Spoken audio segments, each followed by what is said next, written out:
بسم الله الرحمن الرحيم نحمده ونصلي على رسوله الكريم أما بعد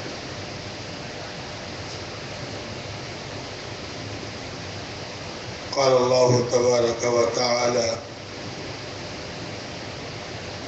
وإذ ابتلى إبراهيم ربه بكلمات فأتمهن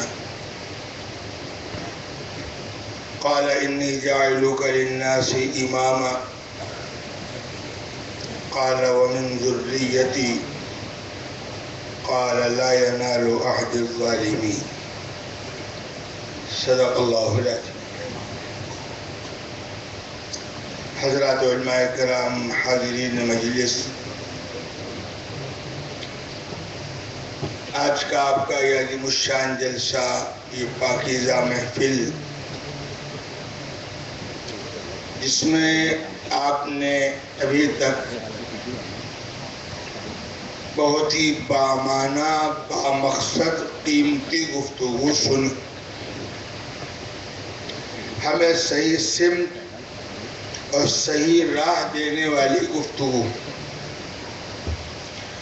مجھے حکم ملا، میں حاضر ہو گیا، آپ کے سامنے بیٹھ گیا. دعا فرمائی اللہ پاک کچھ کام کی باتیں کہلا لے جو میرے لیے بھی مفید ہو اور آپ کے لیے بھی مفید ہو. پروگرام کا عنوان ہے ہندوستان کی تعمیر و ترقی میں علماء کا کردار، اکابر کا کردار، مدارس کا کردار. آپ نے ابھی بہت سی اصولی باتیں سنے قرآن و حدیث سے مدلل. میں نے جو آیت پڑھی ہے اس آیت میں اللہ پاک نے اپنے محبوب نبی، اپنے خلیل سیدنا ابراہیم علیہ السلام کے حوالے سے ایک بات فرمائی اور ایک ضابطہ بتلا دیا. آپ سب جانتے ہیں کہ اللہ تعالی نے حضرت ابراہیم علیہ السلام کو جو مقام دیا، اس مقام میں موٹی موٹی باتیں آپ کے علم ہے کہ اللہ تعالیٰ نے اپنے پاک گھر بیت اللہ کو اشر نو حضرت ابراہیم علیہ السلام سے تعمیر کروایا. ورنہ کعبہ سب سے پہلے بنایا تھا حضرت آدم علیہ السلام اللہ کے حکم سے، اور مسجد اقصی کی تعمیر بھی حضرت آدم علیہ السلام نے کی. اور ان دونوں تعمیروں میں 40 سال کا فرق ہے. مکہ میں کعبہ بھی، بیت اللہ بھی حضرت آدم علیہ السلام کا بنایا ہوا، اور ملک شام میں، فلسطین میں مسجد اقصی، بیت المقدس بھی حضرت آدم علیہ السلام کی بنائی ہوئی. بعد میں اس کے نشانات بھی مٹ گئے، آبادیاں بھی وہاں ختم ہو گئی. اللہ تعالیٰ نے اپنی حکمت کے تحت سیدنا ابراہیم علیہ السلام کے امتحانات لیے، جانچا پرکھا، اور پھر حضرت ابراہیم علیہ السلام سے اللہ پاک نے اپنے اس گھر کی تعمیر کرائی. سیدنا جبریل علیہ السلام نے آ کر نشان زد کیا بیت اللہ کی جگہ کو.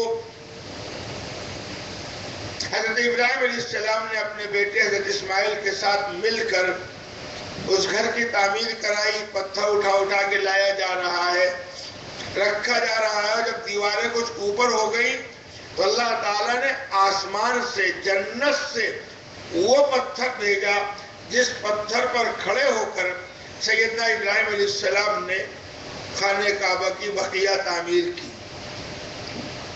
وہ پتھر آج بھی موجود ہے اور اس میں حضرت ابراہیم علیہ السلام کے قدموں کے نشانات موجود ہیں. اللہ پاک نے ان سے امتحان لیا. اس کا ذکر اللہ تعالیٰ نے فرمایا وَإِذِ ابْتَلَىٰ إِبْرَاهِيمَ رَبُّهُ بِكَلِمَاتٍ فَأَتَمَّهُنَّ. ابراہیم کے رب نے ابراہیم کو مختلف موقعوں پر جانچا، پرکھا، آزمائش میں مبتلا کیا اور وہ اس میں کھرے اترے، وہ امتحان میں کامیاب ہوئے. اللہ تعالیٰ نے اس کے انعام میں فرمایا قال انی جاعلک للناس اماما، ہم تمہیں سارے انسانوں کا امام بنانا۔ حضرت ابراہیم علیہ السلام نے کہا اللہ مجھے آپ امام بنا رہے ہیں تو ہماری اولاد کے ساتھ کیا معاملہ ہوگا؟ قال ومن ذریتی، ہماری ذریت، ہماری اولاد۔ تو اللہ نے فرمایا اولاد کا معاملہ اگر ہے تو ہمارا ایک ضابطہ سن لو، قال لا ینال عہد الظالمین، اولاد اگر نیک ہوگی، انصاف کرنے والی ہوگی، تمہارے مشن پر چلنے والی ہوگی، ہماری احکامات پر چلنے والی ہوگی تو ہم اس کو بھی امام بنائیں گے۔ اگر آپ کی ذریت اور اولاد ظالم بن جائے، نافرمان بن جائے، بے انصاف بن جائے تو ظالموں کو ہم کوئی انعام نہیں دیا کرتے۔ قال لا ینال عہد الظالمین، ہمارے وعدے ظالموں کے لیے نہیں۔ ایک ضابطہ من جانب اللہ قیامت تک کے لیے ہم کو معلوم ہو گیا کہ اللہ کا کوئی وعدہ ظالموں سے نہیں۔ حضرت ابراہیم علیہ السلام کو اللہ نے جو چانچا، جن امتحانات سے گزارا، اگر موجودہ فضا میں ہم اس کو بطور سبق کے یاد کر لیں تو ہمارے لیے اس میں بہت کچھ ہے، مگر بطور سبق کے یاد کریں تب سیدنا موسیٰ علیہ السلام کا ذکر آیا، وہ بھی ایک مستقل سبق، اور سیدنا ابراہیم علیہ السلام کی زندگی ایک مستقل سبق۔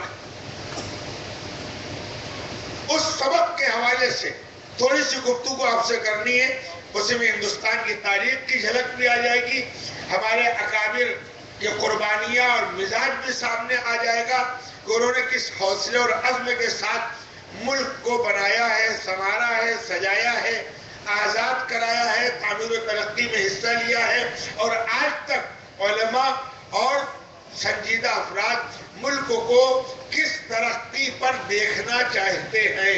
آج بھی حضرت ابراہیم علیہ السلام کو اللہ نے جو انعامات سے نوازا، اپنا خلیل بنایا، اپنا پاک گھر ان سے تعمیر کروایا، جنت سے پتھر بھیجا، حرم کی حد طے کروائی، حاجی حج کرنے جاتے ہیں وہ حد حرم، وہ حرم کی حد طے کروائی، سیدنا جبریل علیہ السلام نے آ کر بتلایا حضرت ابراہیم علیہ السلام کو، اور انہوں نے وہ حد حرم طے کی۔ مکہ میں رہنے والا جب عمرہ مزید کرنا چاہتا ہے تو حد حرم سے باہر جاتا ہے احرام باندھنے کے لیے، سب سے قریبی حد مسجد عائشہ ہے، ورنہ ادھر حدیبیہ کے مقام کے پاس ہے، ادھر جیرانہ کے مقام کے پاس ہے، الگ الگ۔ آخری حد 35 کلومیٹر ہے، قریبی حد 7-8 کلومیٹر ہے، بلکہ 2-3 کلومیٹر۔ حاجی جانتے ہیں کہ وہاں ٹیکسی والے کا چھوٹا عمرہ بڑا عمرہ، چھوٹا عمرہ بڑا عمرہ، کہ بھئی یہ جو عمرہ تو عمرہ ہے، چھوٹا بڑا کیا ہے؟ کہنے لگے 4 کلومیٹر سے احرام باندھ کے آنا ہے تو چھوٹا عمرہ، اور 35 کلومیٹر چلنا ہے تو بڑا عمرہ۔ خیر ان کی اپنی اصطلاح ہے، لیکن اللہ نے کس طرح امتحان لیا ہے۔ سیدنا ابراہیم علیہ السلام کا پوری زندگی امتحان میں گزری، لیکن 2 واقعے ہمارے لیے سبق آموز ہیں، میں اس کے طرف اشارہ کرتا ہوں، اور دونوں واقعے آپ جانتے ہیں، کوئی نئی بات نہیں بتلا رہا، لیکن اس سے سبق کیا ہم نے لیا؟ رونا تو سب روتے، اور امت مسلمہ آج کے جتنے حالات کا رونا رو رہی ہے کبھی نہیں روئی ہوگی۔ ہائے کیا ہوگا، ہائے کیا ہوگا، لا الہ الا اللہ، اللہ کے سوا کوئی معبود نہیں۔ وہ قوم جو یقین رکھتی ہے پوری کائنات کا نظام اللہ کے ہاتھ میں ہے، زمین و آسمان کو بنانے والے وہی، پیدا کرنے والے وہی، چلانے والے وہی، ساری دنیا کا پاور اور ساری دنیا کی طاقت اور ساری دنیا کے خزانے اس مالک کے پاس ہے۔ اس مالک کو بلا شرکت غیرے توحید کامل کے ساتھ لا الہ، سارے معبودوں کا انکار کر کے رب کو ماننے والی قوم، اور وہ کہے کہ ہے کیا ہوگا، اس سے بڑا المیہ دنیا میں کوئی نہیں ہو سکتا۔ اللہ ہمیں عقل و شعور عطا فرمائے۔ اللہ کو نہ ماننے والا ہو یا پوری پارٹنرشپ کی زندگی گزارنے والا ہو یہ خدا نہیں 10 20 50 ہے. کہیں ان میں ٹکراؤ ہو جائے تو ہائے کیا ہوگا. کہیں حکومت میں کسی نے گدی کھینچ لی تو ہائے کیا ہوگا. کہیں فلاں پارٹی نے انکار کر دیا، باہر سے حمایت دے دی اور بعد میں واک آؤٹ کر دیا تو ہائے کیا ہوگا. تو جن لوگوں نے پارٹنرشپ بنا رکھی ہے خداؤں کی اور ہر 2 کلومیٹر پر ایک خدا بنا رکھا ہے، ان کا مسئلہ کرو کہ ہائے کیا ہوگا. کہیں یہ ناراض نہ ہو جائے، کہیں وہ ناراض نہ ہو جائے، کہیں یہ صاحب اپنی حمایت نہ کھینچ لیں تو وہ کریں تو سمجھ میں آوے. لا الہ الا اللہ پڑھنے والا، ایک کائنات کا ایک مالک، ایک رب، ایک خدا کو ماننے والا، یہ ساری کائنات کا نظام اس کے ہاتھ میں، زمین کا نظام، آسمان کے نظام، چاند سورج ستاروں کا نظام، دریاؤں پہاڑوں کا نظام، ہواؤں کا نظام، انسانوں کی پیدائش سے لے کے موت تک کا نظام، صحت اور مرض کا نظام. جس رب کے سامنے کھیتیاں اور باغات اگانے کا نظام، بارش برسانے اور ہوائیں چلانے کا نظام جس مالک کے پاس ہے اور صرف اسی کے پاس ہے، اس کا کوئی پارٹنر نہیں، کوئی شریک نہیں، کوئی رائی کے ذرے نہیں، رائی کے لاکھویں حصے کے برابر بھی اس کا کوئی شریک نہیں. لا الہ الا اللہ پڑھنے والا وہ اگر کہے کہ ہائے کیا ہوگا تو اپنے ایمانوں کا جائزہ لینا چاہیے کہ ہمارے دل میں ایمان بچا بھی ہے کہ نہیں، ہمارے دل میں اللہ ہے بھی کہ نہیں.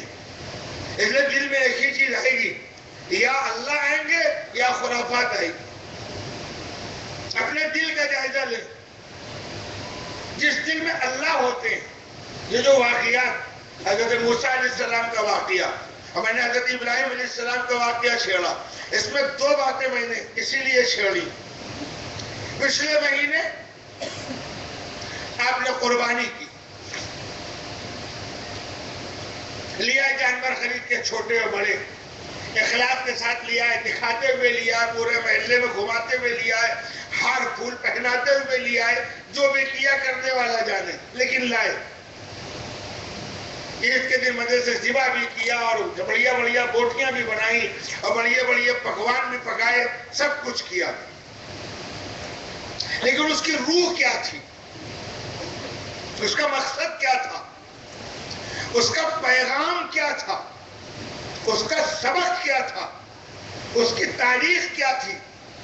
اس کے پس منظر میں کن جذبات اور کن قربانیوں کو اجاگر کیا گیا تھا؟ کیا اس کو بھی یاد رکھا یا سرسری طور پہ مفتی حذیفہ نے یا دیگر عالموں نے مسجد میں کچھ سنا دیا تو تھوڑا سا سن لیا اور اس کے بعد مسجد سے نکلے تو ایک کان سے سنا دوسرے کان سے اڑا دیا؟ یہ تو پرانی مثال تھی، ایک کان سے سنو دوسرے کان سے اڑا دو. اور جدید لیٹسٹ مثال یہ کہ میں اتنا ٹائم کہاں کہ ادھر سے ادھر لے جاؤ، یہیں سے چلا دو، یہاں سے لے کے یہاں تک لے جائے. مصروف زندگی میں اتنا ٹائم کہاں، یہیں سے بس ختم، کام ختم ہو گیا. اب تو اس کا دور آ گیا. جو قوم ہر سال قربانی کرتی ہو اور قربانی میں یہ الفاظ پڑھتی ہو، انی وجہت وجہی الذی فطر السماوات والارض حنیفا وما انا من المشرکین ان صلاتی ونسکی ومحیای ومماتی للہ رب العالمین لا شریک لہ وبذلک امرت وانا اول المسلمین. جو قوم ہر سال قربانی میں ان دعاؤں کے ساتھ قربانی کرتی ہو، وہ قوم کہے کہ ہے کیا ہوگا. جب افسوسناک پہلو آئیے حضرت ابراہیم علیہ السلام کے واقعے میں. ابراہیم علیہ السلام کا تو امتحان ہے ہی، مجھے حضرت ابراہیم کا امتحان نہیں بیان کرنا، ہمیں تو صنف نازک ایک ایسی خاتون کے امتحان بیان کرنا ہے جس کو حضرت حاجرہ کہتے ہیں. بڑی تمناؤں کے بعد، آرزوؤں کے بعد حضرت اسماعیل پیدا ہوئے، سب جانتے ہیں. ابھی گود میں بوڑھا باپ ہے، بڑھاپے میں اللہ نے اولاد دی ہے اور حکم خداوندی کیا ہو رہا ہے؟ جاؤ ان کو جنگل میں چھوڑ کے آ جاؤ. سب جانتے ہیں نا کیسا جنگل، کیسا جنگل جہاں بڑے بڑے پیڑ ہوں، جہاں کنویں ہو، جھرنے ہو، پہاڑی علاقہ ہو، یا صحرا. وہ جنگل نہ انسان، نہ جانور، نہ پرندے، نہ پانی، نہ درخت نہ پھل، بالکل بے آب ہو گیا، پہاڑ پتھر، پانی کا نام و نشان نہیں، درختوں کا نام و نشان نہیں، پھل کا نام و نشان نہیں، انسان کا نام و نشان نہیں، حیوانات اور جانوروں کا نام و نشان نہیں، اور دور دور تک میلوں انسان تو انسان، کوئی جانور ہی دکھ جاوے کہ طبیعت بہل جائے، کوئی بکری بکری ہو جائے کہ پسکار کر کے پال کر کے طبیعت بہلا لے، مرغی پال کر طبیعت بہلا لے، کبوتر باز ہو کبوتر ہی اڑاتا رہے چھت پہ جا کر، کچھ اور حکم خداوندی ہو رہا ہے جاؤ، قافلے کو نہیں، کسی پوری جماعت کو نہیں، کسی علماء کی ٹیم کو نہیں، وکلاء اور ڈاکٹروں کی ٹیم کو نہیں، کسی مدرسے کو نہیں، ایک واحد عورت اور اس کا دودھ پیتا بچہ، آپ تصور کریں، ایک عورت صرف، اور اس کا دودھ پیتا گود میں بچہ جو چلنے کے لائق نہیں، جو بیٹھنے کے لائق نہیں، اور حکم خداوندی ہے جاؤ جنگل میں چھوڑ کے آ جاؤ۔ حضرت ابراہیم علیہ السلام نے اس حکم کو مانا کہ نہیں مانا؟ چھوڑ کے چلے تو اہلیہ پوچھ رہی کہاں چھوڑ کے جا رہے؟ اور جب انہوں نے اشارہ پا لیا کہ اللہ کا حکم ہے تو کہا اچھا پھر اللہ کا حکم ہے تو آپ جائیے، پھر اللہ ہمیں ضائع نہیں کرے گا۔ کتنا آسان ہے بیان کر دینا اور کتنا آسان ہے سن لینا، ہم نے کتنی جلدی بیان کر دی اور آپ نے کتنی جلدی سن لیا۔ اگر کبھی کبھی کسی جنگل میں جانا ہو، اب تو آپ کو ایسے جنگل تلاش کرنا مشکل ہوگا جہاں میلوں نہ کوئی جانور ہو، نہ انسان ہو، نہ پرند ہو، نہ چرند ہو، نہ پانی ہو، پھر بھی ہوں گے کہیں نہ کہیں ایسے علاقے اب بھی ہیں۔ راجستھان کے علاقے میں صحرا ہے، عرب میں اب بھی بہت سے علاقے ہیں، میلوں کچھ نہیں سوائے ریت و بالو۔ اب بچہ حضرت ابراہیم چھوڑ کے چلے گئے، ایک عورت اور ایک دودھ پیتا بچہ، بچے کی زندگی کا معاملہ ہے، اس خاتون کی زندگی کا معاملہ ہے، جو کچھ توشہ رہا ہوگا کب تک چلے گا؟ ختم۔ اب نہ کھانے کی کوئی چیز ہے، نہ پینے کی کوئی چیز ہے، نہ دل بہلانے کی کوئی چیز ہے۔ ماں کو تو بھوک لگی ہوگی لیکن بچہ بھی تڑپ رہا، اس کو دودھ چاہیے، اس کو پانی چاہیے، اور وہ شدت پیاس سے اور شدت بھوک سے ایڑیاں رگڑ رہا ہے، اور ماں اپنی بھوک اور اپنی پیاس بھلا کر کے بیٹے کے فکر میں۔ اس موقع پر اس ماں نے کیا کیا، یہ ایک مستقل سبق قیامت تک آنے والے اہل ایمان کے لیے۔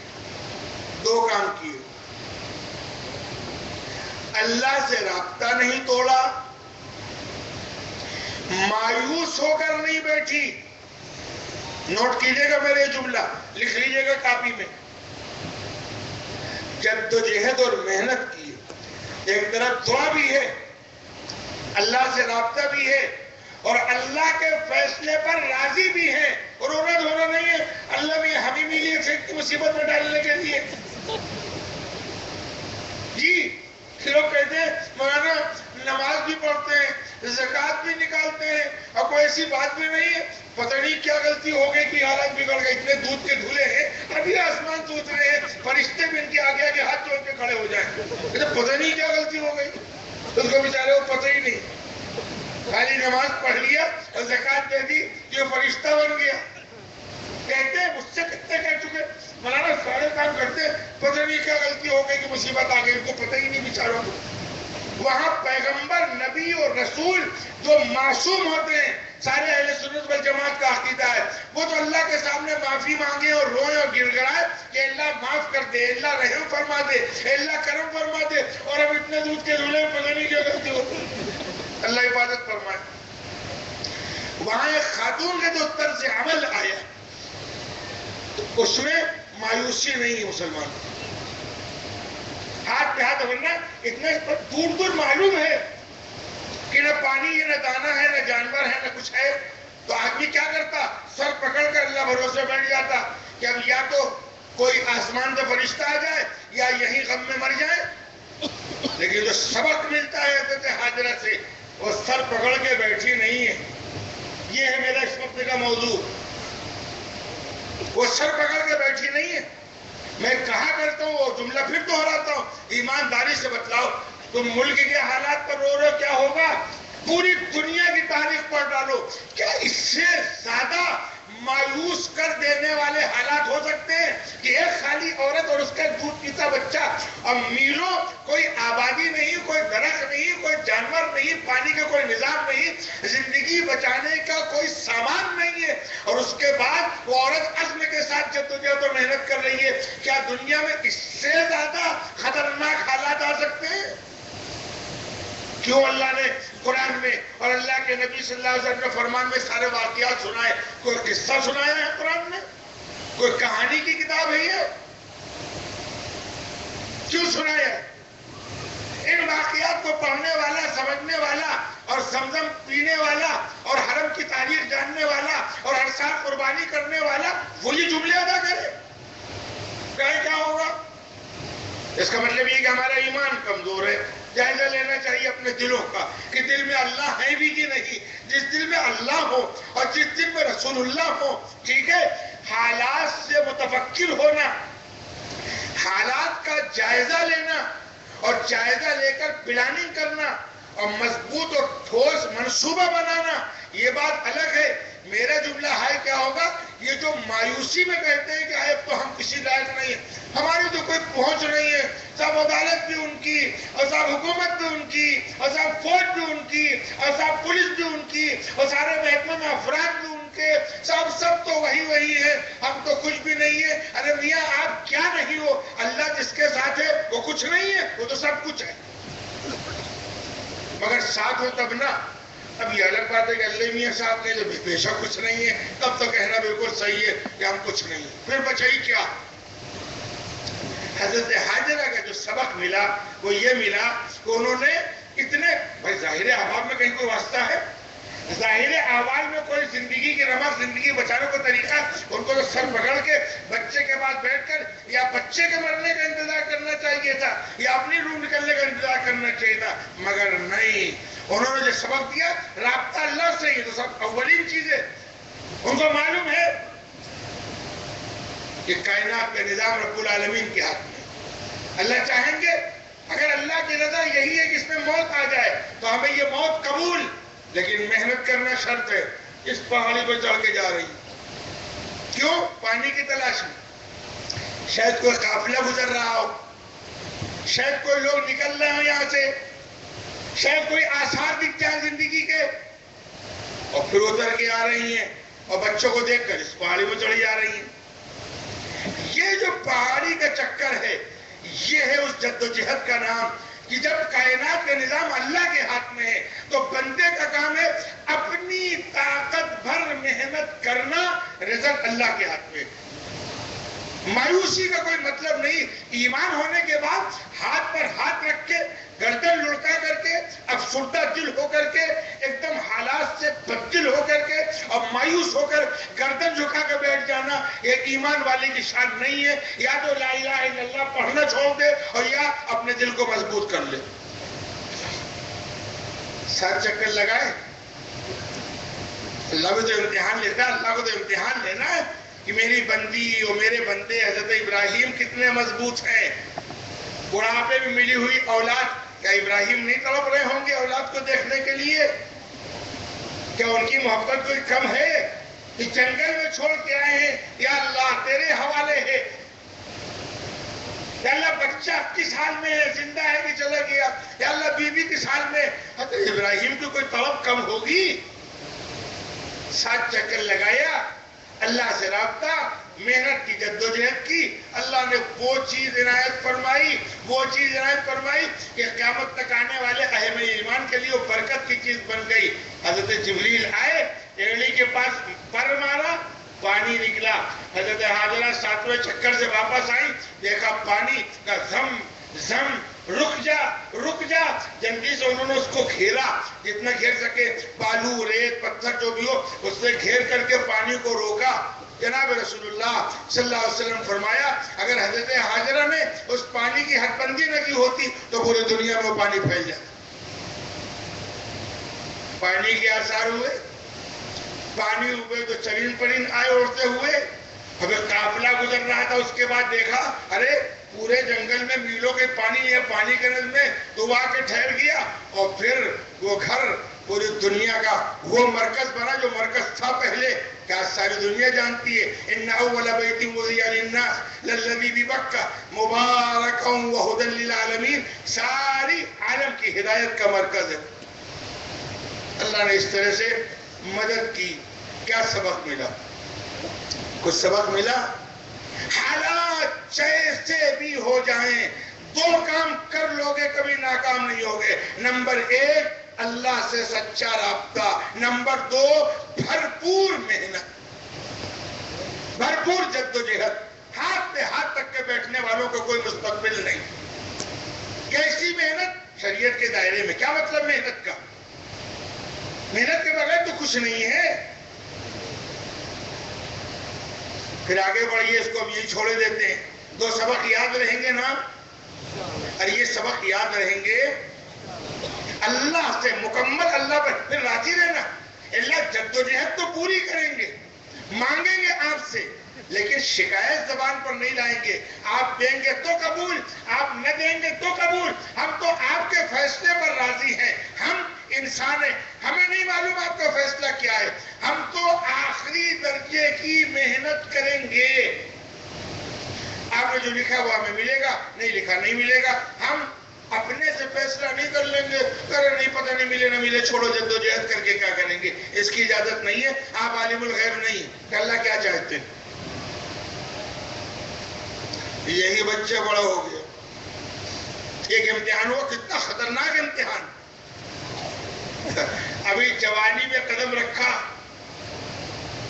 دوسرا سبق، یہ پہلا سبق ہے، اور اللہ تعالیٰ نے خواب میں حکم دے دیا۔ کیا کہا سیدنا ابراہیم علیہ السلام نے اپنے بیٹے کو بلا کر؟ یا بنی انی اری فی المنام انی اذبحک فانظر ماذا تری، میرے پیارے بیٹے میں نے خواب دیکھا ہے کہ میں تمہیں ذبح کر رہا ہوں۔ کیا دیکھا ہے؟ علماء نے بڑی تفصیلات، بڑے نکات لکھے ہیں کہ یہ بھی اللہ کا عجیب و غریب امتحان ہے۔ خواب میں تعویل کرنے کی گنجائش ہے، ڈائریکٹ حکم ہو جائے تو گنجائش نہیں ہوتی۔ خواب میں آپ خواب کچھ دے گئے، تعبیر کچھ ہو سکتی، گنجائش تھی۔ سیدنا ابراہیم علیہ السلام کو بھی تعویل کرنے کی، اور حضرت اسماعیل کو بھی تعویل کرنے کی، لیکن یہ ہے فداکاری۔ رب کا حکم ہے تو یہاں تعویل نہیں چلے گی، جو کچھ رب نے کہا وہی منظور۔ یا بنی انی اری فی المنام، میرے پیارے بیٹے میں نے خواب دیکھا۔ کیا دیکھا؟ انی اذبحک، میں تمہیں ذبح کر رہا ہوں۔ خواب دیکھا۔ ہم آپ ہوتے تو مفتی صاحب سے بات جاتے کہ مفتی صاحب، والد صاحب 70 سال کے ہو گئے ہیں، کوئی اچھا ڈاکٹر بتلائیے۔ اس کے علاوہ کچھ کہتے ایمانداری کی بتلاؤ۔ اگر ابا سے بولے بیٹا میں نے دیکھا میں تمہیں ذبح کر رہا ہوں، تو آپ کیا کہیں گے؟ وہ ابا سے تو چاہے رعایت میں، اگر ذرا سا آپ کسی اسکول اور کالج کے پڑھے ہوئے ہیں، کسی عالم اور کسی نیک کی تربیت میں، تو آپ کہیں گے ابا طبیعت ٹھیک ہے، بخار ذرا نہ پہ کتنی ڈگری ہے اس وقت، ایسا نہیں اس کو 5-6 بخار ہو اور دماغ میں چڑھ گیا ہو، اور ذرا شرابت ہوگی تو مفتی صاحب پاس بھاگ بجائے، یا کسی اچھے ڈاکٹر کے پاس جائیں گے، ڈاکٹر صاحب تھوڑا سا وقت دے دیجئے، آج عجیب و غریب صورتحال ہو گئی، میرے باپ 70 سال کے ہو گئے اور آج وہ یہ بڑبڑا رہے ہیں۔ اس کے علاوہ کچھ کہتے، لیکن قربان جائیں، فداکاری، جانثاری، رب العالمین کے حکم کے آگے اگر مگر نہیں۔ اس لیے آج دنیا کے، اگر ہم دوسرے موضوع پر چلے، سارے فتنوں کی جڑ اگر مگر ہے، سارے فتنوں کی جڑ اگر مگر۔ شیطان نے اس کو بطور ہتھیار کے استعمال کیا، اسلام میں اگر مگر نہیں۔ باپ نے کہا بیٹے میں نے خواب دیکھا، بیٹے کو اتنی گنجائش تو تھی کہ ابا خواب کی تعبیر کبھی الٹی بھی ہوتی ہے نہیں۔ بیٹے کا جواب کیا ہے؟ یہ تو باپ کہہ رہے ہیں بیٹے کے مشورے میں، بیٹا جو ابھی جوانی میں، جب قرآن کہتا ہے فلما بلغ معه السعی، جب بیٹا باپ کے ساتھ چلنے کے لائق ہوا ہے، بھرپور جوانی نہیں آئی، ابھی بیٹا جوانی میں قدم رکھ رہا ہے، اس لائق ہوا ہے کہ باپ کا ہاتھ بٹا سکے، بڑھاپے کی لاٹھی بن سکے، بیٹے نے کیا کہا؟ کوئی تردد نہیں، تو تکلف نہیں، کوئی دیر نہیں کی بیٹے نے کہا یا ابت افعل ما تؤمر، ابا جان آپ کو جو حکم ہے، یہ نہیں کہا کہ آپ نے جو خواب دیکھا، یعنی بیٹا سمجھ رہے میرے باپ پیغمبر ہیں اور پیغمبر کو خواب بھی وحی الہی ہوتی ہے، لہذا بیٹے نے یہ کہا ابا آپ نے جو خواب دیکھا وہ کر گزریے۔ بیٹا کہہ رہا ہے ابا آپ کو اللہ کی طرف سے جو حکم دیا ہے اس کو پورا کیجئے، یہاں تک میرا معاملہ ہے آپ سوچے میں ملک جاؤں گا، میں بھاگ جاؤں گا، میں بھڑک جاؤں گا، میں پریشان ہوں گا۔ ابا نہیں، جب میرے مالک کا اور رب کا حکم ہے تو اس حکم کو پورا کرنا ہے، آپ کا بھی امتحان میرا بھی امتحان، میرے ابا آپ اس حکم کو پورا کیجئے۔ یا ابت افعل ما تؤمر ستجدنی انشاءاللہ من الصابرین، آپ ہم کو یقیناً اللہ چاہے گا تو صبر کرنے والوں میں پائیں گے۔ قربان جائیں اس جملے کی بلاغت پر جو نکات علماء نے لکھے، قربان جائیں سیدنا اسماعیل علیہ السلام کی تواضع پر، انہوں نے ٹیگے نہیں ماری، اللہ پر بھروسہ کر کے بات کر رہے ہیں، ٹیگے نہیں مارے، ہاں ابا ٹھیک اللہ چاہے گا۔ اور دنیا میں بہت سے صبر کرنے والے گزرے ہیں، ابا جان ہم بھی انہی میں شامل ہو جائیں گے، ستجدنی انشاءاللہ من الصابرین، تواضع بھرا جملہ۔ فلما اسلما وتلہ للجبین، لٹا دیا بوڑھے باپ، کیا منظر رہا ہوگا سوچو تھوڑی دیر کے لیے، کتنا آسان ہے بیان کر دینا اور کتنا آسان ہے سن لینا۔ کچھ گیا مجھے بیان کرنے میں، آپ کو کچھ گیا سننے میں؟ ایک بوڑھا باپ اپنے جوان بیٹے کو لٹا کر پیشانی کے بل چھری تیز کر کے گلے میں اپنے نہ اللہ یہ بھی تو امتحان لے سکتے تھے کہ ابراہیم بیٹے کی قربانی دے دو، جا کر کے سراج العلوم میں دیا، مفتی صاحب ذبح کر دیں گے تم گھر میں بیٹھے۔ ہاں اس لیے قربانی میں افضل طریقوں میں کیا طریقہ ہے؟ اپنے ہاتھ سے ذبح کرو اپنے جانور، افضل طریقہ ہے کہ نہیں؟ ورنہ کم سے کم تم بھی موجود رہو، ہے کہ نہیں ہے؟ اب ماشاءاللہ کا ہم کیا کہتی مہر صاحب ہم سے خون نہیں دیکھا جاتا جی، اب آگے ہم اس وقت کچھ نہیں کہیں گے جی، یہ قوم زندہ رکھنے کا حق، رہنے کا حق رکھتی ہے، ان سے خون نہیں دیکھا جاتا۔ اللہ حفاظت فرمائے، قوم کی حال پر رحم فرمائے۔ حضرت ابراہیم اپنے ہاتھ سے، ورنہ اللہ یہ کہہ سکتے تھے نا یہ بھی قربانی کو کم ہوتی کہ جا کے وہاں فلاں کے حوالے کر دو، ذبح کر دو، اپنے ہاتھ سے ذبح کرو۔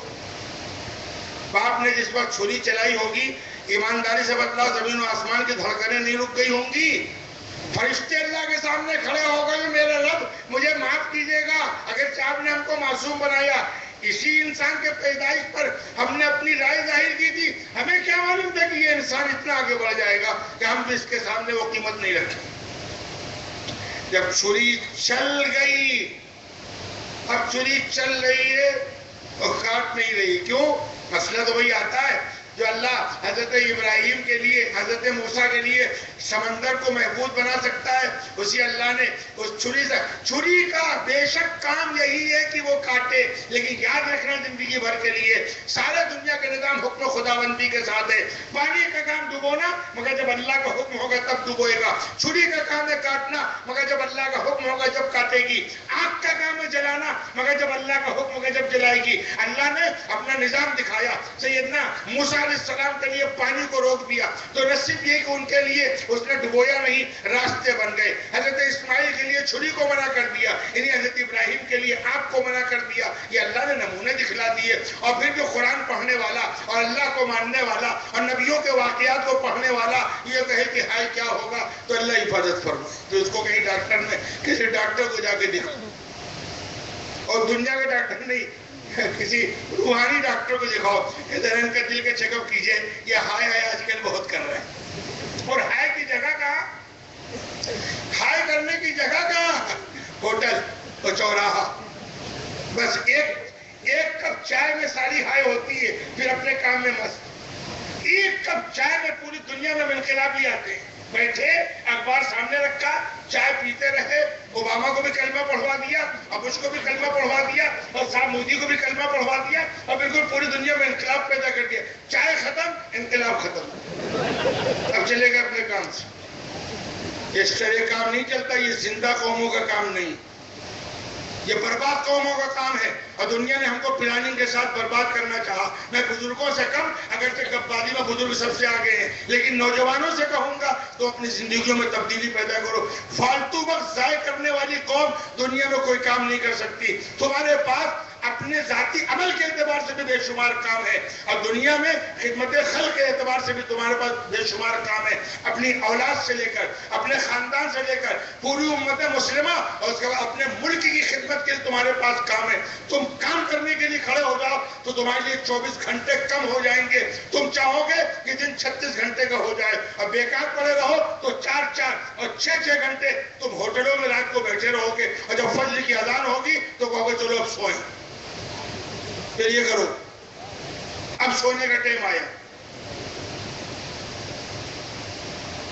ذبح کر رہے ہیں چھری کاٹ نہیں رہی حضرت جبریل کو اللہ نے بھیجا جاؤ دمبا ذبح کرو امتحان میں کامیاب ہو گئے کیا سبق ملا حکم خداوندی کے آگے جس وقت جس لائن کی قربانی مانگی جائے میرے رب اسلام کے خاطر دین کے خاطر نبی کے خاطر آپ کے حکم کی حفاظت کے خاطر ہم ہر وقت سب سے مضبوط اہم قربانی اپنے اولاد کی قربانی ہے ہم اولاد سے وہ قربان کر سکتے ہیں جان کی ضرورت پڑے تو جان کی قربانی مال کی ضرورت پڑے تو مال کی قربانی اس لیے کہ یہ زندگی دنیا کی یہ تو آپ ہی کی دی ہوئی ہے یہ وقتی زندگی ہے اگر ہمارا مال ہماری اولاد ہماری جان مالک آپ کے حکم اور آپ کے نبی کے طریقے پر صرف نہ ہو سکی تو ہم اس جان کو لے کر اور دھو کر کریں گے کیا اس کی قیمت کیا ہے اس جان کی قیمت کیا ہے کیا اس جان کی قیمت یہ ہے کہ ہم کو ہٹو بچو کرنے والے کیا اس جان کی قیمت یہ ہے کہ 4 لوگ سلام کرنے والے کیا اس جان کی قیمت یہ ہے کہ ہم وزیر ہیں اور ایم پی اور ایم ایل اے ہیں کیا اس جان کی قیمت یہ ہے کہ ہم بادشاہ وقت ہیں ہم لکھپتی اور کروڑپتی ہیں کیا یہ جان کی قیمت ہے میاں آنکھ بند ہونے کے بعد گرمی کے زمانے میں اگر برف نہ ملے تو 6 سے 8 گھنٹہ تمہارا یہ جسم دنیا میں رہ نہیں پائے گا اتنا مہکے گا کہ گھر والے ناک بند کر دی جائے یہ ہے جان کی قیمت اللہ کے کام میں یہ جان لگ جائے یہ ہے قیمت نبی کے طریقے میں یہ جان لگ جائے مال اولاد اور اگر جان دینے کی بات آئے تو بے خطر کود پڑا آتش نمرود میں عشق بے خطر کود پڑا آتش نمرود میں عشق عقل ہے محب تماشائے لبے بام ابھی جن کے پاس عقل زیادہ آ گئی ہے اللہ ان عقل مندوں سے ہمیں بچائے آج کے دنیا کے فتنہ میں فتنہ یہ ہے کہ ہمارے پاس عقل زیادہ آ گئی عقل تو ضروری ہے لیکن جو عقل اللہ اور نبی کے حکموں کے تابع ہے وہ عقل ہے اور جو عقل اللہ اور نبی کو حکموں بھی کہے تو صاحب بات تو آپ کی صحیح ہے مگر یہ 1400 سال پرانی بات ہے دنیا بہت آگے بڑھ گئی ہے تو ایسے لال بھجکڑوں سے جو اپنے کو عقل مند سمجھ رہے ہیں اللہ ہی بچاوے تو بچو گے آج کے دور کے امراض میں اور آج کے دور کے فتنوں میں کم عقلوں کا فتنہ کم ہے جن کے پاس وہ زیادہ مقدار میں عقل وہ مصیبت بنے اللہ حفاظت فرمائے یہ جو سبق ہے ایک طرف مایوس نہ ہونے کا جد و جہد کرنے کا اور ایک طرف رب کے حکم کے آگے اپنی اولاد کو جو قربان کر دینے کا جب تک امت میں یہ حوصلہ رہا مایوسی کفر ہے کیا کہا تھا ابھی آپ نے ہلکی سی جھلک سنی حضرت یوسف علیہ السلام کا تذکرہ سنا یوسف کنویں میں ڈال دیے گئے کوڑیوں میں بیچ دیے گئے باپ جو پیغمبر ہیں سیدنا یعقوب علیہ السلام نہیں پتا اللہ کا نظام بڑا عجیب ہے اللہ بڑے بے نیاز ہے یاد رکھنا مسلمانوں اللہ سمجھ اللہ بے نیاز ہے اللہ اپنے پیغمبر کے امتحان لے رہے ہیں حضرت یعقوب کا کہ بیٹا بھائیوں نے اس کو مار کر اور بھائیوں نے اس کو بیچ کر آ کے خبر دے دی حضرت یعقوب کو پتہ نہیں شبہ کا اظہار تو کیا لیکن کر کیا سکتے تھے حضرت یوسف چلے گئے، مصر میں بک گئے، غلام بنا لیے گئے، جیل پہنچ گئے، حکومت کی گدی میں پہنچ گئے. کتنا عرصہ گزرا، 25 سال، 50 سال، 100 سال اس دور کے عمروں کے اعتبار سے، اور پیغمبر باپ کو اپنے بیٹے کی خبر نہیں. اللہ کے نظام سمجھ لو، پیغمبر باپ کو اپنے بیٹے کی خبر نہیں ہے. اگر خبر ہوتی تو غم میں آنکھوں کی بینائی چلی جاتی. قرآن کہہ رہا ہے کہ حضرت یعقوب کی آنکھوں کی بینائی چلی گئی ہے سیدنا یوسف علیہ السلام کے غم میں. اور پھر مزید امتحان، بھائی جا رہے ہیں غلہ لے کے آ رہے ہیں، دوبارہ جا رہے ہیں، بنیامین روکے جا رہے ہیں. جب بنیامین روکے گئے اور بھائی دوبارہ آئے، جو تبصرے کیے وہ قرآن نے بیان کیا. اس کے بعد جو بات کہی ہے سیدنا یعقوب علیہ السلام نے، وہ قرآن کی آیت بن کر قیامت تک اہل ایمان کے لیے وہ ایک رہنما ہدایت بن گئی. اتنے سخت حالات میں کہ بیٹے کے غیب ہونے پر غم میں پیغمبر باپ کی آنکھوں کی بینائی جا چکی ہے. لیکن اس واقعے کے بعد باپ نے جب اپنے بیٹوں سے کہا، بیٹو جاؤ ایک بار اور یوسف کو تلاش کرو. یا بنی اذهبوا فتحسسوا من یوسف واخیہ، میرے بیٹو جاؤ یوسف کو بھی ڈھونڈو اور یوسف کے بھائی کو بھی ڈھونڈو. اور اس کے بعد کا جو جملہ ہے وہ اہل ایمان کے لیے ضابطہ ہے قیامت تک. کیا فرمایا؟ لا تیأسوا من روح اللہ، اللہ کی رحمت سے مایوس مت ہو. انہ لا ییأس من روح اللہ الا القوم الکافرون، اللہ کی رحمت سے اللہ کا منکر مایوس ہوتا ہے، اللہ کو ماننے والا کبھی مایوس نہیں ہوتا. یہ آنکھوں کی بینائی چلی گئی اور ہوا تیسری مرتبہ راز کھلا بھی آپ نے سنا. اور یوسف علیہ السلام نے ماں باپ کی کیفیت سنی اور اپنا کرتا دیا کہ لے جا کے میرے باپ کو پہنا دو. ابھی کرتا سینکڑوں میل دور ہے. یعنی اللہ کا نظام دیکھیں، اللہ کا نظام. جب تک اسلام کو کامل نہیں سمجھو گے دھوکہ کھاؤ گے. جب دونوں پہلو سامنے رکھو گے تو بیلنس میں رہو گے.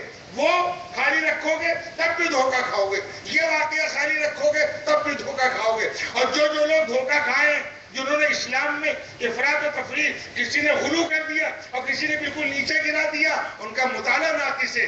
کسی کا ایک طرف کا مطالعہ ہے، یہ رائے قائم کر کے بیٹھ گیا. کسی کا ادھر ایک طرف مطالعہ ہے، یہ رائے قائم کر کے بیٹھ گیا. اور جس نے پورے دین کو سمجھا ہے وہ اعتدال پہ رہتا ہے.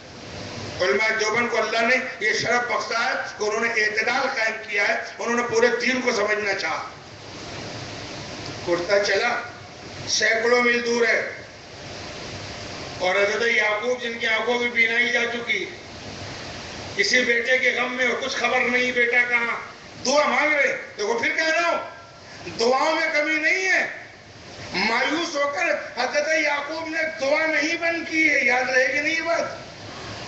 اللہ سے رشتہ نہیں ٹوٹا ہے کہ مایوس ہو گئے. ادھر کرتا چلا اور حضرت یعقوب اپنے بیٹوں سے کہہ رہے ہیں، ڈر بھی رہے ہیں کہ اگر تم یہ نہ کہو کہ باپ سٹھیا گئے ہیں یا بڑھاپے کا اثر ہے تو میں تمہیں بتلاؤں مجھے یوسف کی بو محسوس ہوتی ہے. قرآن نے نقل کیا، انی لاجد ریح یوسف لولا ان تفندون. اور جو بیٹے وہاں تھے انہیں تبصرہ کیا، قالوا تاللہ انک لفی ضلالک القدیم. وہی پرانی رٹ، یوسف یوسف یوسف. 50 سال گزر گئے، کچھ عطا پتہ نہیں اور آپ کو ہر وقت یوسفی کی رٹ لگی. بیٹوں نے تانے دیے ہیں پیغمبر باپ کو. تانے کوئی مانا کہ صاحب اتنا عرصہ گزر گیا، آنکھوں کی بینائی چلی گئی مگر یوسف دماغ سے نہیں نکل رہے.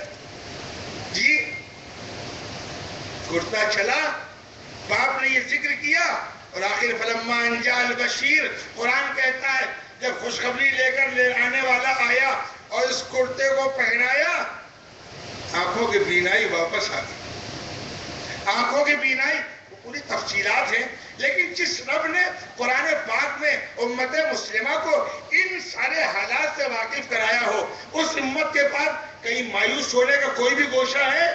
بس ایک ہی گوشہ ہے کہ ہم قرآن سے کٹ گئے، علماء سے کٹ گئے، اللہ سے کٹ گئے، نبی سے کٹ گئے، ورنہ اگر ہم قرآن سے جڑے ہوں تو کہیں کوئی گوشہ ہے مایوس ہونے کا؟ کہیں نہیں. آ گئی بینائی بھی واپس آ گئی.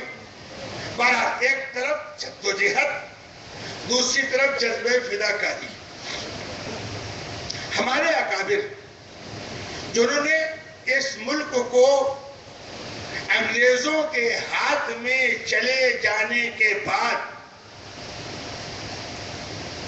لاکھوں لوگوں کے قتل ہو جانے کے بعد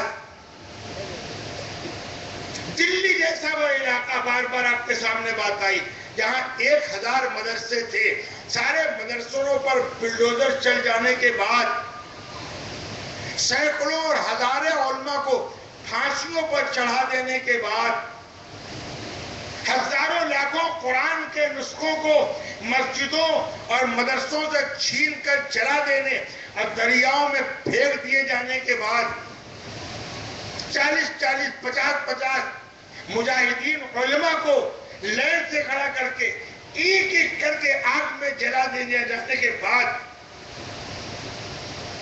اس کیفیت میں جب وہ دلی، پورے ملک کی بات تو بعد میں، وہ دلی جو دارالخلافہ تھا جہاں 1000 مدرسے تھے اور وہاں علماء مدارس کا ایسا فقدان ہوا کہ کسی کا انتقال ہو جاتا تو 2 کلومیٹر تک کوئی نماز جنازہ پڑھانے والا نہیں ملتا تھا. اتنے سخت ترین حالات میں میدان میں قدم رکھا. ملک کی حفاظت کے لیے بھی، ملت کی آبرو کی حفاظت کے لیے بھی، اسلام، قرآن، نبی کے پیغام کی حفاظت کے لیے بھی. تاریخ ہے جدوجہد کی. کیوں؟ ان کے سامنے یہ سب پرانی ہدایات ہیں. ان کا ایمان ہے اللہ کی ذات پر، ان کا ایمان ہے محمد صلی اللہ علیہ وسلم کی پاکیزہ تعلیمات پر. وہ خود کامل ایمان والے ہیں، تقوی والے ہیں، طہارت والے ہیں، جہد مسلسل والے ہیں. ان کو معلوم ہے ہمارا کام ہے اپنے حصے کی محنت کرنا. سنیے گا یہ جملہ، میں سوچ کے بول رہا ہوں جملہ. ہمارا کام ہے اپنے حصے کی محنت کرنا، رزلٹ اور نتیجہ اللہ کے ہاتھ میں. آج کے دور کی مصیبتیں ایک دو تھوڑے. آج کے دور کی مصیبتوں میں ایک مصیبت یہ ہے کہ ہمارا جو کام ہے وہ ہم کرتے نہیں، اور اللہ میاں کے جو کام ہے اس میں ٹانگ اڑاتے ہیں. اللہ کہتے ہیں نماز پڑھو، نماز نہیں پڑھیں گے. اللہ کہتے ہیں روزہ رکھو، روزہ نہیں رکھیں گے. اللہ کہتے ہیں سچ بولو، سچ نہیں بولیں گے. نبی کا طریقہ اپناؤ، نہیں اپنائیں گے. صحابہ بزرگوں کے طریقے پر چلو، نہیں چلیں گے. ٹائم ضائع نہ کرو، خوب ضائع کریں گے. ظلم نہ کرو، خوب ظلم کریں گے. مدد کرو غریبوں یتیموں کی، اتنا ٹائم نہیں بلکہ یتیموں کا حق مل جائے تو وہ بھی اپنے جیب میں رکھ لیں گے. سب کچھ کریں گے، لیکن اللہ میاں امریکہ فتح کرا دیجئے، اسرائیل فتح کرا دیجئے، جی عراق فتح کرا دیجئے، شام فتح کرا دیجئے، اور نہ جانے کس کو فتح کرا دیجئے. یعنی جو اللہ کا کام ہے اللہ کے حوالے، وہ ہم اللہ میں کو مشورہ دے رہے کہ اللہ میں ہم سے کچھ نہ کہیے. یہ تو بنی اسرائیل نے کہا تھا. ہاں بنی اسرائیل نے کہا تھا جب ان کو خوشخبری مل گئی. حضرت موسیٰ علیہ السلام کہہ رہے جاؤ اس قوم سے جا کے جہاد کرو، اللہ کا حکم ہے، اور اللہ نے تمہارے فتح کا فیصلہ کر دیا. تم جہاد کرو، مفت میں نہیں ملے گا. جہاد کر کے وہ علاقہ تمہارے لیے. تو قوم کیا کہہ رہی ہے معلوم ہے؟ مجھے معاف کیجئے گا، ہم زبان سے کہہ رہے ہیں، پریکٹیکل ہمارا نوجوان تو یہ کہہ رہا ہے. کیا کہا بنی اسرائیل نے؟ موسیٰ جب اللہ میاں اتنے پاور والے، طاقت والے ہیں کہ پوری کائنات کے نظام اللہ کے ہاتھ میں، تو ہمیں کیوں پھنسا رہے ہیں؟ تو یہ تو مطلب ہوگا ہمیں کیوں پھنسا رہے ہو؟ تم لڑو. جب اللہ کو پاور ہے کہ جس کو چاہے زندگی دے، جس کو چاہے موت دے، اور اللہ یہ وعدہ بھی کرنا ہے کہ تمہیں فتح دیں گے، تو ہمیں پھنسا کیوں ہے؟ اذهب وربك فقاتلا ان هؤلاء قاعدون. موسیٰ تم چلے جاؤ اور تمہارا رب چلا جائے اور ان سے جنگ کر لے، ہم یہاں بیٹھے ہیں. جب معاملہ کلیئر ہو جائے تو بلا لینا، دعوت کھانے آ جائیں گے. اللہ اکبر قرآن میں اللہ نے نقل کیا. یہ زبان تو رب کا فقاتلا ان ہاؤنا قائدون. آپ اور آپ کا رب جاگو ان سے جنگ کر لے. جب فتح مل جائے بتلا دیجیے گا. ابھی ہم یہاں انتظار کر رہے ہیں. مجھے معاف کیجیے گا, مجھے معاف کیجیے گا. 1000 مرتبے ہم کسی کی گستاخی نہیں کرنا چاہتے. کیا ہمارے نوجوانوں کا, ہمارے بزرگوں کا یہی حال نہیں ہے آج؟ ہم سے کام کو مت کہو, نہ نماز کو نہ روزے کو. خالی نماز روزے کی بات نہیں ہو رہی میاں, پورے اسلام کی بات ہو رہی ہے. مجھے حذیفہ نے شروع میں جن چیز پر توجہ دلائی, کون سا قدم ہمارا ہے جو امت کے لیے فائدے مند ہو. اسلامی شریعت نے ہم کو صرف نماز روزہ نہیں سکھایا. نماز تو تھی اللہ سے پاور حاصل کرو, پھر دکان میں جا کر کے اس پاور کا اظہار کرو کہ تم اللہ والے ہو. ایک آدمی ایک ہی وقت میں 2 حصوں میں بٹا, مسجد میں آ کے رو بھی رہا ہے, گڑ گڑا بھی رہا ہے, تہجد کی قسمت سے پڑھ رہا ہے, فجر بعد سے بیٹھے اشراق پر بیٹھا ہوا ہے, ہاتھ میں تسبیح بھی پڑھ رہا ہے, سب کچھ کر رہا ہے. اور جہاں شادی آئی تو کہتا مولانا صاحب اس میں تو تھوڑی سی چھٹی دے دیجیے.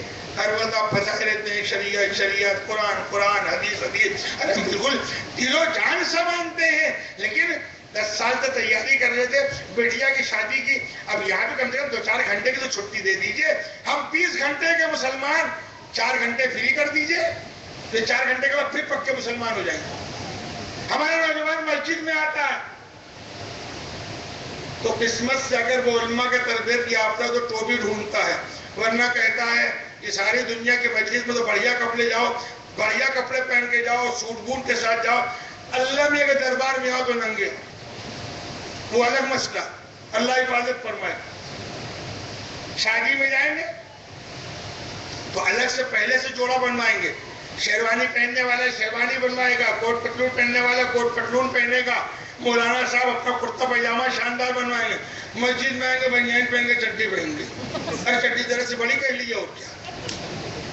اور اس کے بعد بحث کریں گے کہ کہاں شریعت میں. ٹھیک ہے بھائی صاحب, چلیے بحث کر لیجیے. اسی میں بھی دلہا بنا کے آپ کو بھیج دیا جائے تو میاں شادی کینسل ہو جائے گی. دنیا میں دیکھو گے جب مسجد میں آ سکتے ہو اس لباس میں تو آج تمہاری بارات چل رہی ہے, آج تمہیں چٹی پہنا کے بنیان پہنا کے لے چلیں گے. کتنا شاندار سین ہوگا.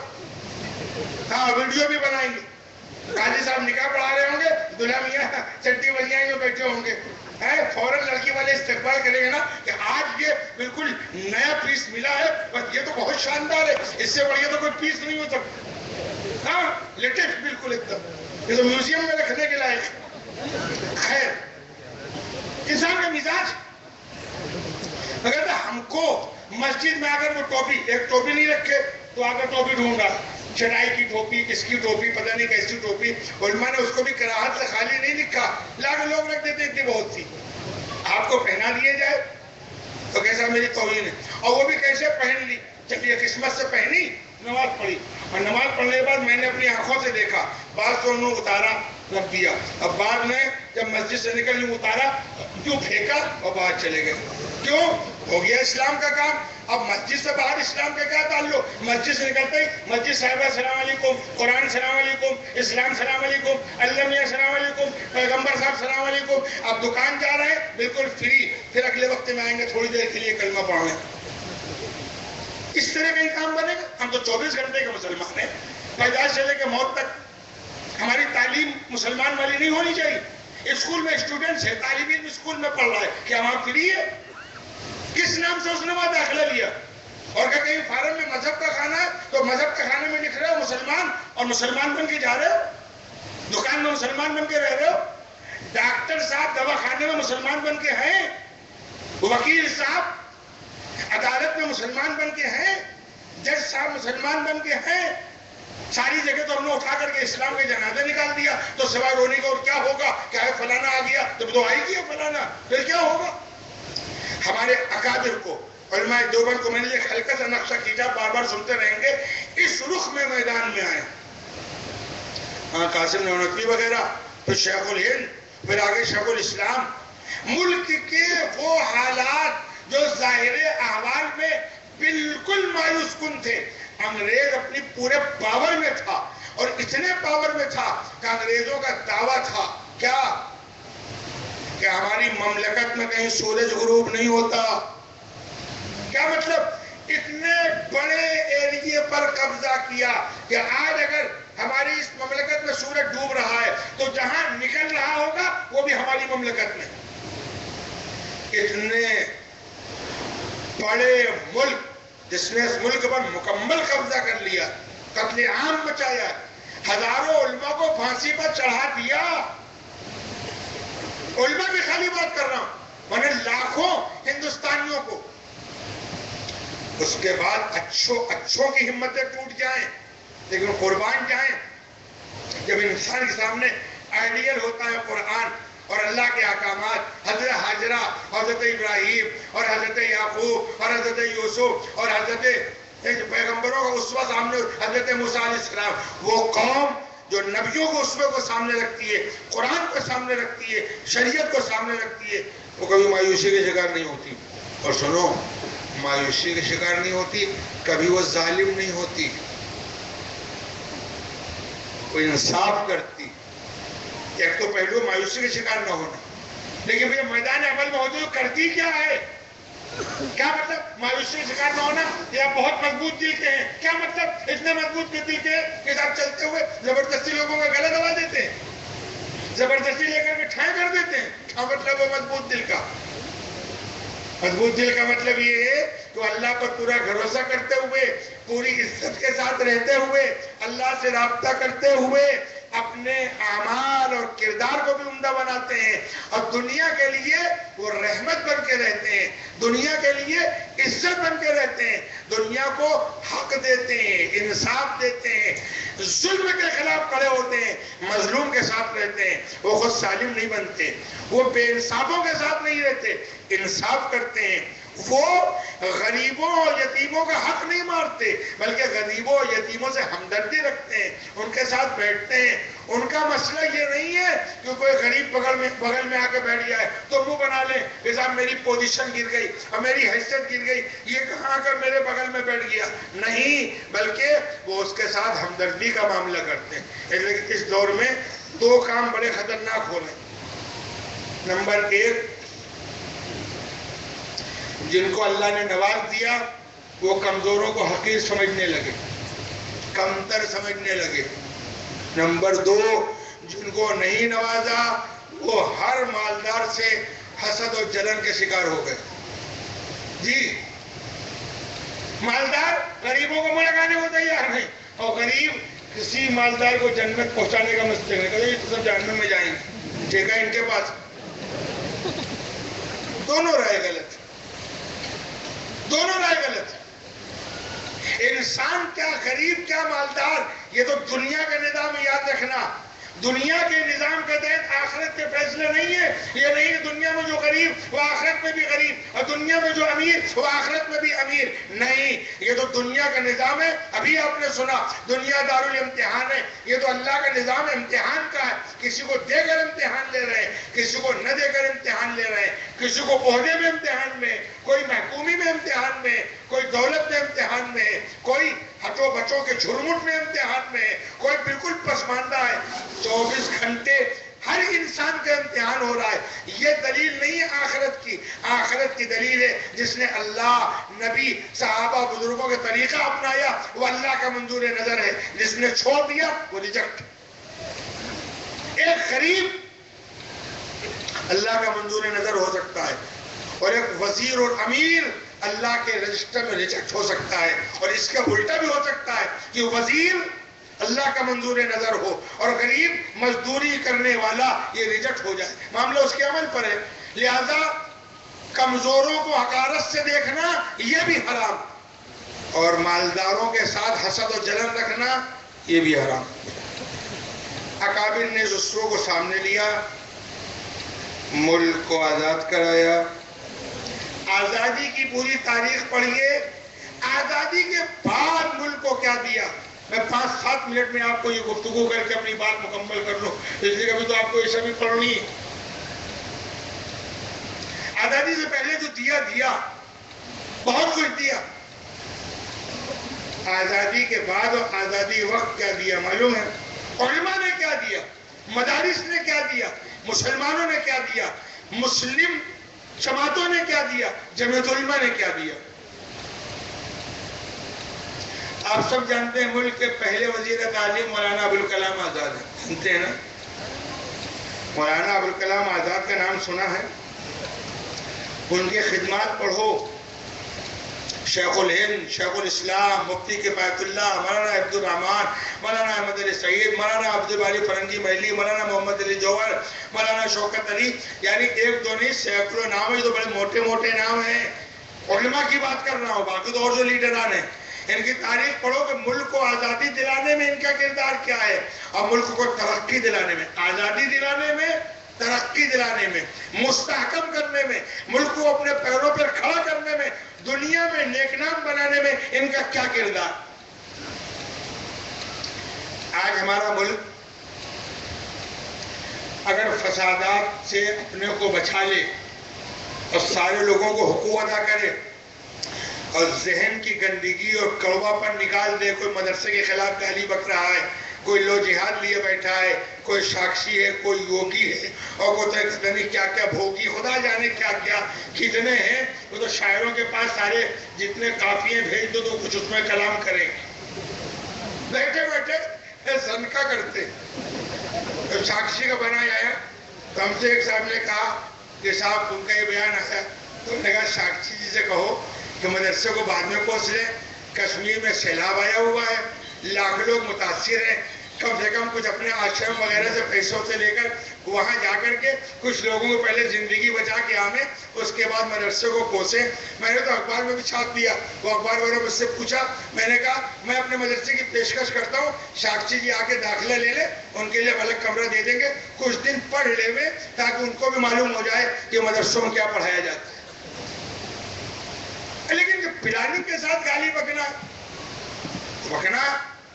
اور گالی بکنا کوئی محدث جس پر بھی آپ چاہے الزام لگا دیں، الزام لگانا کوئی کمال نہیں، تعمیری کام کرنا کمال ہے۔ گالی بکنا کمال نہیں ہے، دھمکی دینا کمال نہیں ہے، جھوٹی خبریں اور افواہیں پھیلانا کمال نہیں ہے، فساد کرانا کمال نہیں ہے، فساد روکنا کمال ہے، آگ لگانا کمال نہیں ہے، آگ بجھانا کمال ہے۔ ہمارے اکابر نے ہم کو آگ بجھانا سکھایا ہے، آگ لگانا نہیں سکھایا۔ ہمارے اکابر نے ہم کو فساد کرنا نہیں سکھایا، فساد کو کنٹرول کرنا اور فساد مٹانا سکھایا ہے۔ ہمارے اکابر نے ہم کو نفرت کی زبان نہیں سکھائی، محبت کی زبان سکھائی ہے۔ ہم کو ہمارے اکابر نے ملک توڑنا نہیں سکھایا، ملک کو بنانا سکھایا۔ مولانا آزاد وزیر تعلیم تھے، آپ کے علم میں ہوگا، نہ ہو تو مجھ سے سن لیجئے۔ آج ہمارا ملک سائنس کے اعتبار سے، خصوصاً ٹیکنالوجی کے اعتبار سے، کمپیوٹر ٹیکنالوجی کے اعتبار سے کافی ترقی کر رہا ہے۔ یہ اور بات ہے، یہاں بے عقلوں کو اسی سے فرصت نہیں کہ تم ہندوستانی ہو، تم پاکستانی ہو، تم بنگلہ دیشی، اسی سے فرصت نہیں تو یہاں کا کریم طبقہ برطانیہ اور امریکہ میں جا کے بڑے عہدے پا رہا ہے۔ ہمارا سرمایہ ملک کی افراتفری کی وجہ سے دوسرے ملکوں میں جا کے خدمت انجام دے رہا ہے۔ اگر ان کو یہاں موقع فراہم ہو جائے تو یہ ہندوستان جنت نشان بن جائے۔ آج کاش یہاں کے بیوقوفوں کے سمجھ میں آ جائے، بیوقوفی کہیں گے، اس سے زیادہ کیا کہیں۔ مولانا آزاد نے جو تعلیمی پالیسی بنائی تھی، آج ملک کے IIT جتنے ادارے ہیں، جتنے بڑے بڑے انجینئر نکلنے، ہمارے ملک میں جو یونیورسٹی گرانٹ کمیشن ہے، انیبا کمیشن، جو کالجوں، اسکولوں، یونیورسٹیوں کے حکومت طے کرتا ہے کہ اس کو کتنے پیسے ملنا چاہیے، جتنا اعلیٰ تعلیمی ادارے ہیں، ان سب کا خاکہ مولانا آزاد دے کر گئے، مولانا ابوالکلام آزاد۔ IIT کے نظام مولانا آزاد کی دین ہے۔ آج ہندوستان ٹیکنالوجی میں جتنا آگے جا رہا ہے یہ مولانا آزاد کی دین، لیکن ان خدمات کو نظر انداز کرنے کی کوشش ہو رہی۔ ابھی مولانا آزاد کے یوم پیدائش کو ہندوستانی حکومت نے قومی یوم تعلیم کا دن دے رکھا ہے، قومی یوم تعلیم۔ اور آج ملک کا سب سے بڑا مسئلہ تعلیم ہے، سب سے بڑا مسئلہ تعلیم ہے۔ تعلیم کے ساتھ تہذیب ہے۔ مولانا آزاد کے یوم پیدائش قومی تعلیم ہندوستان مناتا ہے، مگر ہمیں نہیں معلوم کہ بھیونڈی والوں کو بھی یہ بات معلوم ہے کہ نہیں معلوم۔ کچھ کو تو معلوم ہوگی، نہیں معلوم ہمیں، کیا آپ کو معلوم ہے کہ نہیں معلوم؟ ہمارے پاس اپنی تاریخ پڑھنے کا ٹائم نہیں. یہاں نیت کر کے اٹھو گے کہ اپنی تاریخ پڑھو. ارے پڑھو گے. ملکوں کو ہم نے کیا دیا, ملکوں کو ہم نے کس طرح بچایا, ملکوں کو ہم نے کس طرح آزاد کرایا, ملکوں میں ہم نے کس طرح محبت کا ماحول بنایا, ملکوں کو ہم نے صحیح سمت کس طرح دی, اور ہمارے اکابر نے اس ملک کو ترقی دینے کے لیے کیا کیا قربانیاں دی. پڑھو گے. کون کون پڑھے گا؟ ہاتھ اٹھا کے بتلاؤ. ٹائم مل جائے گا پڑھنے کا؟ اللہ کرے مل جائے. لیکن ٹائم کب ملے گا؟ جب ہوٹلوں میں بیٹھنا کم کرو گے تب ملے گا. ایسے تو نہیں ملے گا. ہمارے نوجوان جو اسکولوں میں پڑھ رہے ہیں, کالجوں میں پڑھ رہے ہیں, میں ان سے کہوں گا پڑھو. مولانا آزادی کو پڑھ لو. شیخ علی کو نہیں پڑھ سکتے, شیخ الاسلام مولانا حسین مدنی کو نہیں پڑھ سکتے. مولانا آزاد معلوم ہے کون ہے؟ جواہر لال نہرو کہتے ہیں کہ ہم دنیا کا چکر لگا کے آئے اور ہندوستان کو ترقی دینے کے لیے دنیا سے نئی تھیوری لے کر آئے, نیا فلسفہ لے کر آئے کہ صاحب یہ چیز اس ملک میں ہے, اگر یہ چیز ہمارے ملک میں لاگو ہو تو ہمارا ملک آگے بڑھے گا, ہمارا ملک ترقی کرے گا. اور جب یہاں اس کو بالکل نئی چیز سمجھ کے ہم لے کر آئے تو معلوم ہوا مولانا ابوالکلام آزاد اس کو 10 سال پہلے لکھ چکے. مولانا آزاد وہ تھے 10 سال پہلے لکھ چکے. ہم نے اس ملک کو تقسیم سے بچانا چاہا. آج جو پرابلم 3 ملکوں میں مل کر کے ہو رہی ہے اور ایک دوسرے میں ہماری طاقت سرب ہو رہی ہے, میں سچ بتلاتا ہوں اس سے ہندوستان کے مسلمان بری ہے, ہم آپ بری ہے. جامعۃ علماء نے پوری طاقت سے کہا تھا اس عمل کو مت بناؤ, مل جل کے رہو, مل جل کے رہو. مولانا آزاد نے تو ایسا لگتا ہے کہ آنکھوں سے دیکھ کے کہا تھا. ان کے جملے سن 46 کے اور 42 کے اور اس زمانے کے پڑھیے تو یا اللہ کیا وہ بندہ دیکھ کے کہہ رہا تھا؟ کیا کہہ رہا تھا؟ انہوں نے کہا تھا آج اسلام کے نام پر تم پاکستان مانگ رہے ہو, کل تمہارے پاس کیا حال ہوگا جب پنجابی پنجاب مانگے گا, سندھی سندھ مانگے گا, بلوچی بلوچ مانگے گا, فلاں فلاں بنگالی بنگال مانگے گا, اس وقت تم کیا حل کرو؟ دیکھتے گئے تھے. آج وہی مسئلہ ہے. بلکہ ایک جگہ میں نے پڑھا مولانا آزاد نے کہا تھا کہ یہ ملک غیر فطری تقسیم پر بنا ہے, 25 سال سے زیادہ ایک ساتھ نہیں رہ سکتا. اور ٹھیک آزادی کے 25 سال گزرنے پر 70-71 میں بنگلہ دیش بن گیا. مسلمانوں سے قتل عام ہوا. یہاں رہنے والوں نے ملک میں رہنے کا ارادہ کیا, ملک کو ترقی دینے کا ارادہ کیا, ملک کو بڑھانے کا ارادہ کیا. مولانا آزاد نے جو تعلیمی پالیسی دی, سائنسی پالیسی دی, IIT کی پالیسی دی, ٹیکنالوجی کی پالیسی دی, UGC کمیشن کی پالیسی دی, آج ملک اسی پیٹرن پہ چل رہا ہے. یہ کیا خدمت میں شمار نہیں ہوگا؟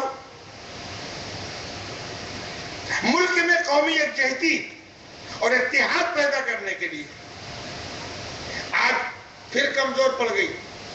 یہاں کی قومی یکجہتی کونسل بنی تھی, اس میں علماء اور جمعیت علماء کا کردار تھا کہ صاحب ملک کے سارے باشندوں کو حقوق دو. جب امن قائم ہوگا تو ملک ترقی کرے گا, امن قائم نہیں ہوگا ملک نقصان میں جائے گا. مدارس کا جال پھیلایا آپ کے دین و ایمان کو بھی بچانے کے لیے اور ملک کی خدمت کرنے کے لیے. آج بھی مدرسوں میں پیارے آقا کی جو تعلیمات پڑھائی جاتی ہیں ان تعلیمات میں حق ادا کرنا, ناانصافی سے بچنا, جھوٹ سے بچنا, کسی کو دھمکی نہ دینا, کسی کے ساتھ برا سلوک مت کرنا, پڑوسیوں کے حقوق ادا کرنا, فلاں کو حقوق ادا کرنا. مسلمان کے مسلمان پر یہ حقوق, مسلمانوں کے پڑوسیوں کے حقوق, پڑوسی کسی مذہب کا ہو. ایک ملک میں رہنے والوں کے ملکی حقوق کیا ہے؟ الحمدللہ مدارس اسلامیہ میں پڑھانے والے علماء اور طلبہ اپنے ملک کے حقوق سے, اپنے پڑوسیوں کے حقوق سے, اپنی ملت کے حقوق سے, اپنے مذہب کے حقوق سے جتنا واقف ہے اور طاقت بھر جس پر عمل کرتے ہیں. ہم اگر یہ دعویٰ کرتے ہیں پورے ملک والے نہ اتنے حقوق سے واقف ہیں نہ اس پر عمل کرتے ہیں تو غلط نہیں ہوگا. کوئی آ کے دیکھے تو کہ ہم کیا پڑھتے پڑھاتے, علماء نے کیا رخ دیا. نفرت کی دیوار پنپنے نہیں دی. ہندوستان کے علماء کا یہ خاصہ ہے, اور نفرت کی دیوار کو پنپنے نہیں دیا.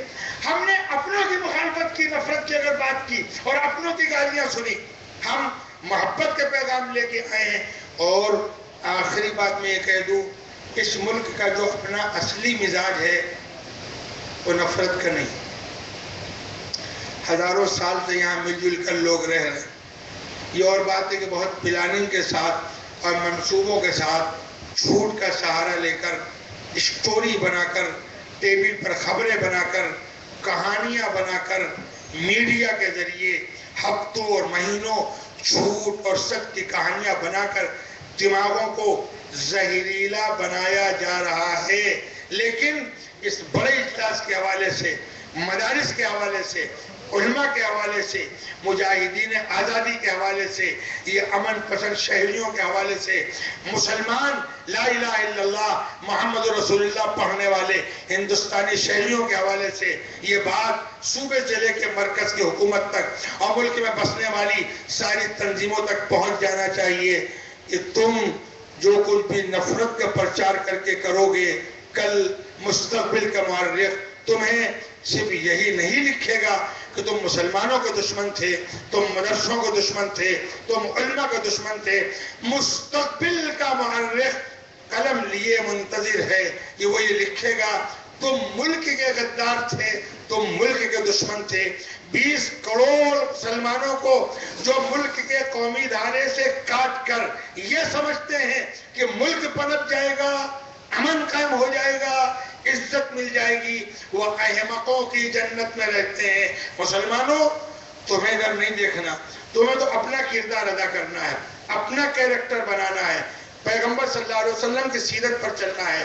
سارے مسلمانوں، ماں باپ، بہن بھائیوں، پڑوسیوں، برادران وطن کے حقوق ادا کرنے ہیں، محبت کا پیغام دینا ہے، خدمت خلق کا پیغام دینا ہے. یہاں جو طے کر کے اٹھنا، دنیا کی نقالی نہیں کرنی، دنیا کی نقالی نہیں کرنی. ہم کو پیارے آقا کی سیرت پر چلنا ہے، صحابہ کی سیرت پر چلنا ہے، اور ہم کو اپنے مجاہدین آزادی، اپنے اکابر کی سیرت پر چلنا، ہدایت کرنا ہے. ہم کو مدارس اسلامیہ سے ملنے والے پیغام، علماء کے احکامات پر چلنا ہے. سب کا حق ادا کرنا ہے. ملک ہمارا ہے، مذہب ہمارا ہے، مدرسے ہمارے ہیں، مسجدیں ہمارے ہیں، ہمارے ماں باپ ہمارے ہیں، ہمارے بہن بھائی ہمارے ہیں، ہمارے مسلم بھائی ہمارے ہیں، ہمارے علماء ہمارے ہیں، اور آگے ایک ایک ہندوستانی ہمارا ہے. یہ ملک ہمارا ہے. ہم اس ملک کو نفرت کی فضا میں نہیں بڑھنے دیں گے. اپنی پوری طاقت لگا دیں گے، جان کی بازی لگا دیں گے، مگر یہاں منافرت کا کھیل نہیں کھیلنے دیں گے. اور یہ کھیل زیادہ دن چلنے والا نہیں.